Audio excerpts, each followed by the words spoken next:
சொல்லி இருக்கு பாருங்க. இப்போ செம்பருதி இப்போ நான் படிக்கிற சொல்லலாம் உங்களுக்கு சைடில் உங்களுக்கு ஸ்க்ரீனில் காட்டுறேன் நான், நீங்கள் பாருங்கள். செம்பருதி இது எப்படி உங்களுக்கு பண்பு தொகைன்னு கேட்டிங்கன்னா செம்மை ப்ளஸ் பருதி. அதில் பிரிக்கும்போது மை விகுதி வந்திருக்கு. எழுதும்போது மை விகுதி வந்தாவே நம்ம கண்ணை மூடிட்டு இது பண்பு தொகை அப்படின்னு நம்ம அடிச்சுட்டு போயிட்டே இருக்கலாம்.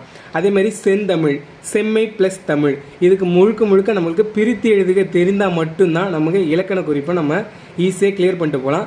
இது ஈஸி தான் உங்களுக்கு. இலக்கணம் பிரித்து எழுதுக நம்ம ஸ்கூல்லேருந்து எல்லாருமே நம்ம படித்து தான் இருப்போம். அதனால் எல்லாத்துக்குமே எளிமையாக தான் இருக்கும் உங்களுக்கு, சரிங்களா? அதே மாதிரி செந்நிறம் செம்மை ப்ளஸ் நிறம், புதுப்பெயல் புதுமை ப்ளஸ் பெயல்.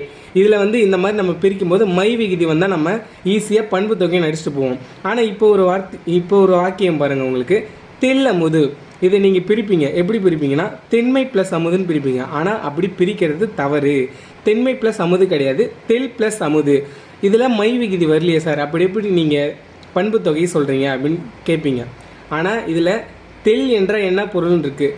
தெல் அமுது அது மீனிங் அப்படின்னு பார்த்தீங்கன்னா இனிமையான வளமையான அந்த மாதிரி பொருள் வரும். அதில் மை வருது இல்லையா, அந்த மை மறைஞ்சி வந்திருக்கு. தெல்லமுதில் மை மறைஞ்சி வந்திருக்கிறதால இது பண்பு தொகை. தெல்லமுது அப்படின்னு கேட்டாங்கன்னா நம்ம கண்ணை மூடிட்டு பண்பு தொகை அப்படின்னு அடிச்சுட்டு போயிட்டே இருக்கலாம், சரிங்களா?